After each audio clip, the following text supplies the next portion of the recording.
Bacaan firman hari ini mungkin melelahkan buat kita.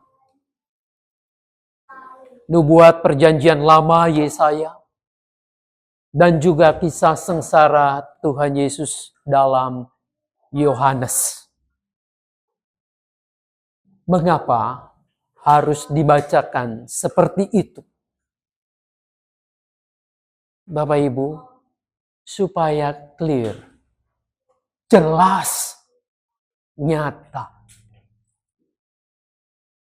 bahwa Yesus menanggung sengsara kita. Bahwa ia mengambil alih hukuman yang mestinya ditimpakan kepada kita. Dan bahwa itu telah dinubuatkan. Kitab suci yang mengatakannya. Namun mengapa harus salib?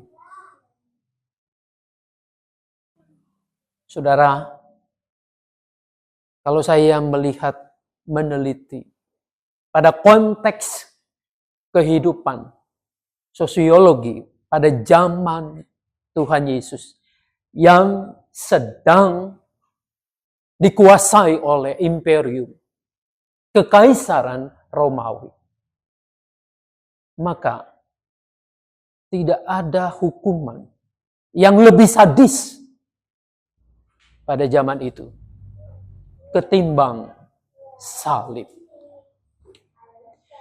Ada seorang filsuf bernama Seneca.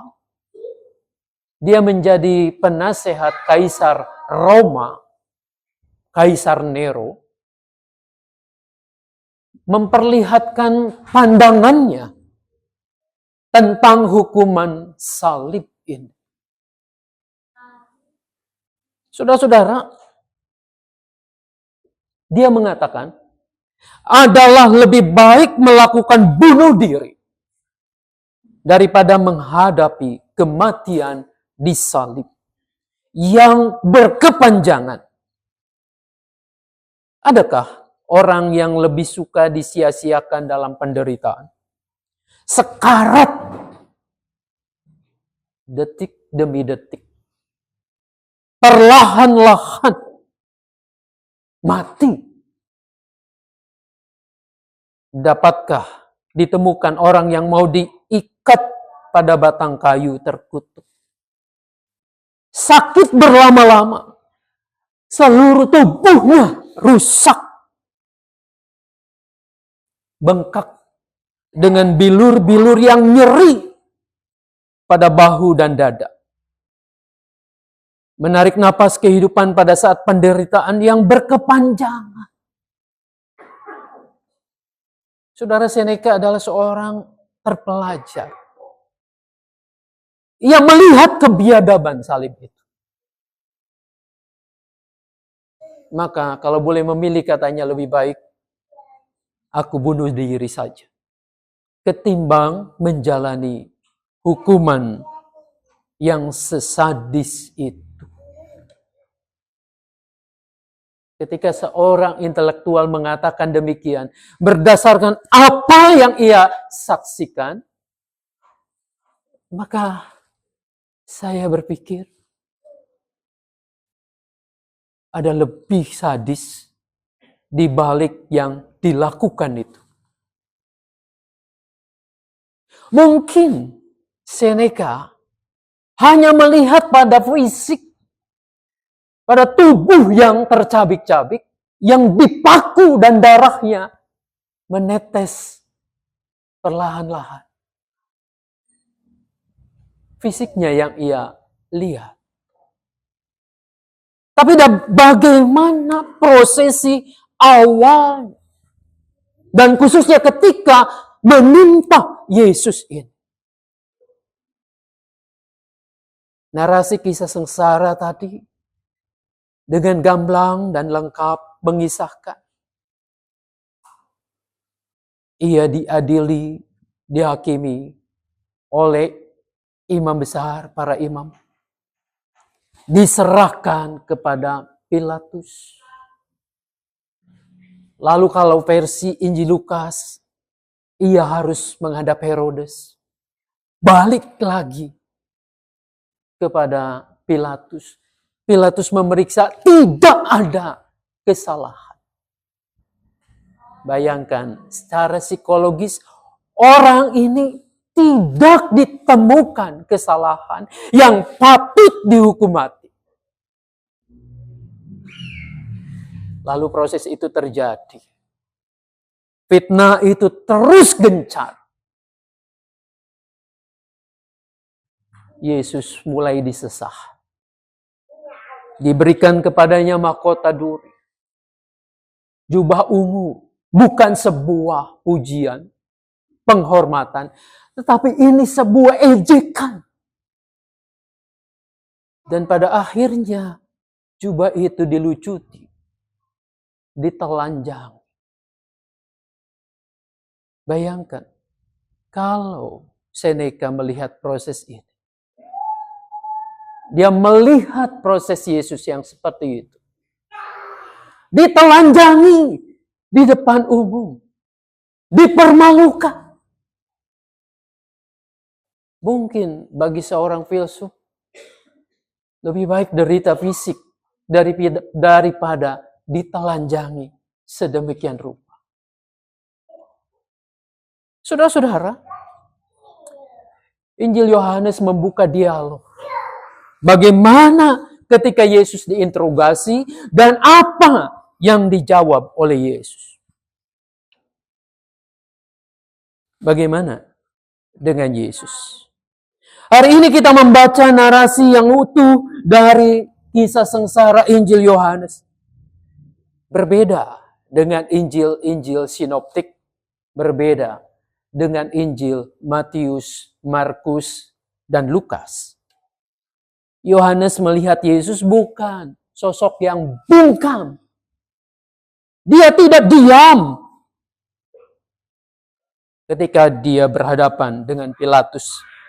Dengan lantang ia menyanggah, engkau tidak punya kuasa apapun terhadap aku, jikalau kuasa itu tidak diberikan kepadamu dari atas.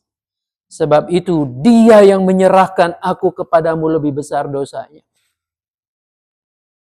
Jelas, Yesus memegang kendali. Sejak ada di Taman Getsemani itu. Ia tidak gentar ketika berhadapan dengan serdadu yang menangkapnya. Tentara itu mencari. Lalu Yesus mengatakan, siapa yang kamu cari?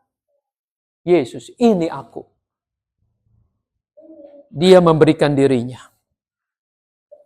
Saudara-saudara yang dikasihi Tuhan, Yesus tidak diam ketika berhadapan dengan imam besar. Dan tentu saja, dalam Injil Yohanes kita tidak menemukan begitu menderitanya sehingga ia berteriak, Eloi, Eloi, lama sabachthani. Nampaknya Yohanes juga tidak memerlukan Simon dari Kirene yang membantu mengangkat salib Yesus. Dia pikul sendiri salibnya itu. Saudara-saudara, Yesus sendiri pada akhirnya mengatakan, aku memberikan nyawaku. Tidak seorang pun mengambil daripadaku, melainkan aku memberikannya menurut kehendakku. Dan ketika ia sudah selesai, betul ia menyerahkan nyawanya. Injil Yohanes bercerita, Yesus bukan dikorbankan.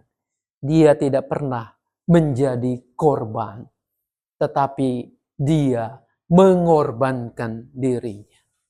Dia mengambil tanggung jawab, memikul dosa, menanggung sengsara.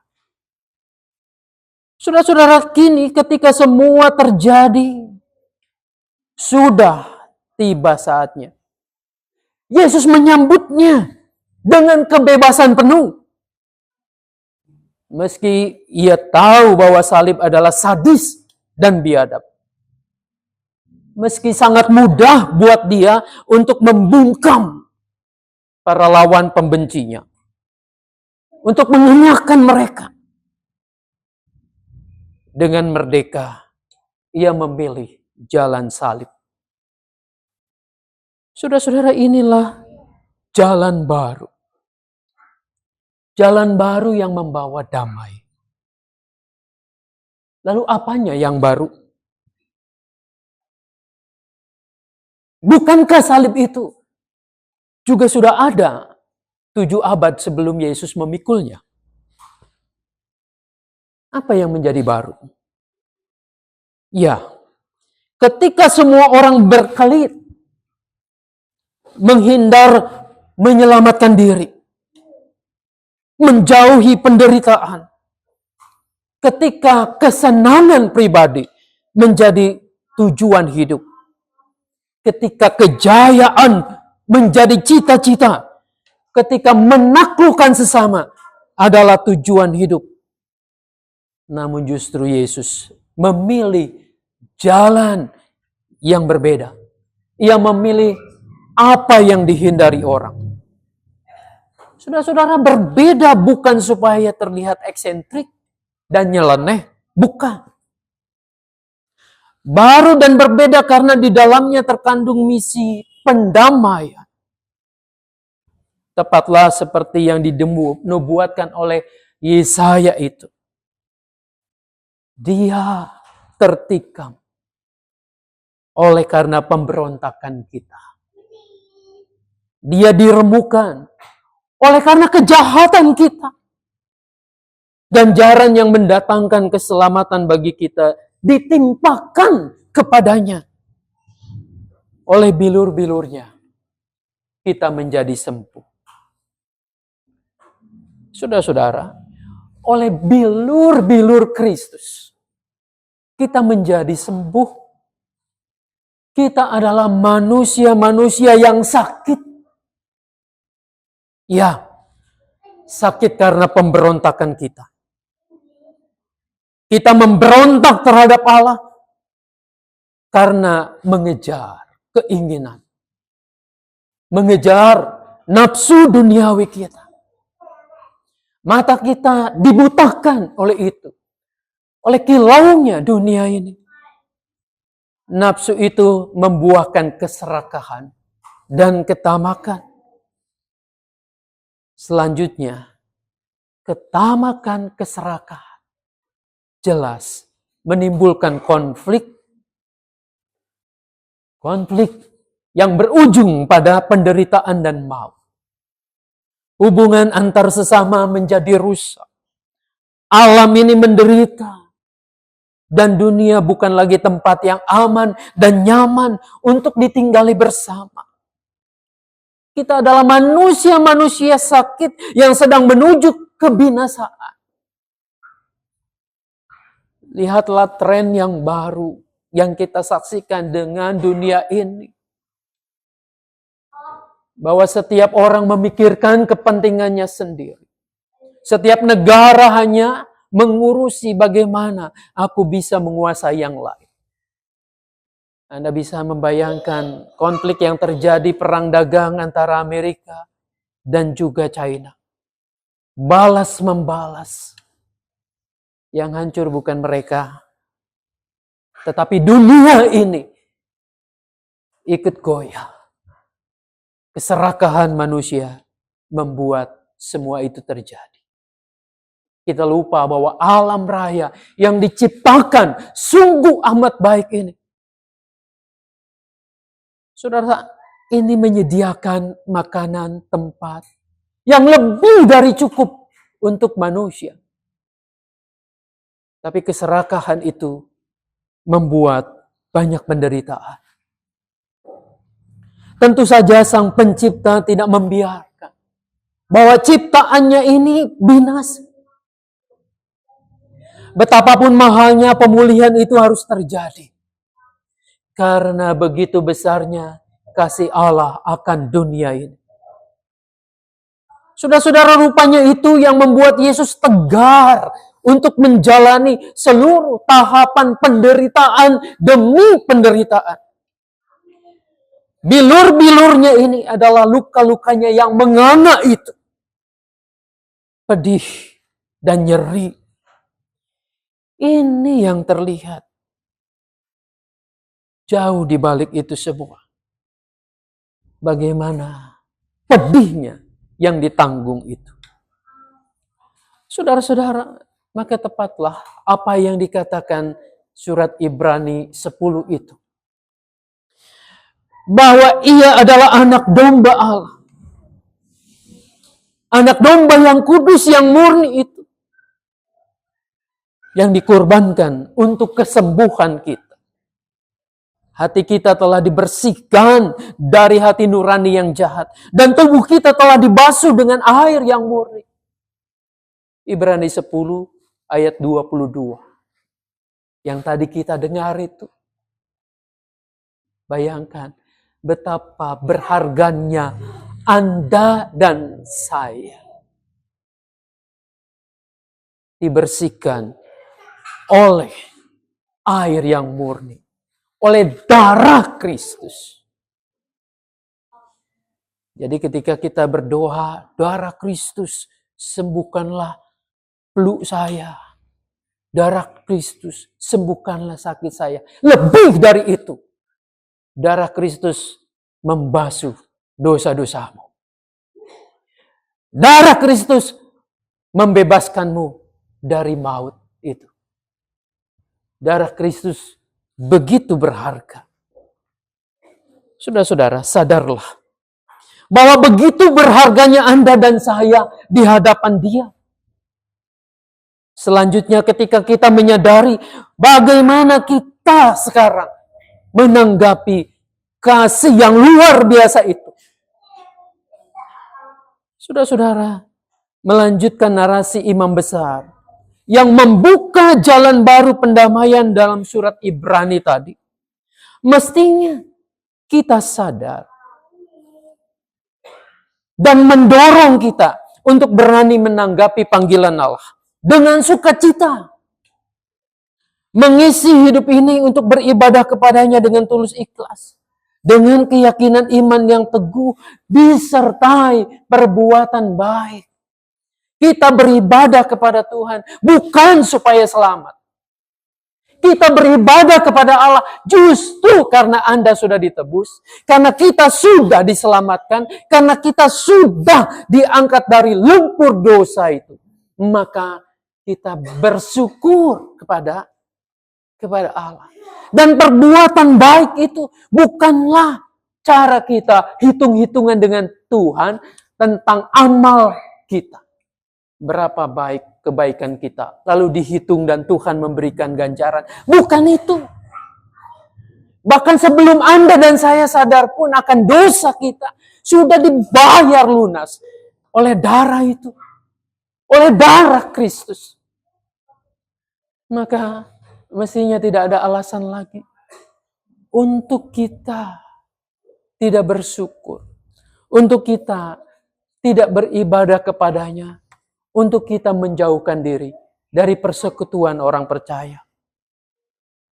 Saudara-saudara, salib jelas bukan kebodohan. Bagi mereka yang terpanggil dan menjawab kasih karunia Allah. Salib adalah kekuatan yang menolong Anda dan saya untuk mengerjakan kehendak-Nya. Sama seperti Yesus yang tidak gentar dalam mengambil pilihan hidupnya untuk menempuh via dolorosa. Jalan sengsara itu. Demikian pula dengan orang-orang yang menyambut karya ini. Tidak akan pernah ragu untuk menjawab panggilannya. Sebab ia yakin akan memperoleh kekuatan.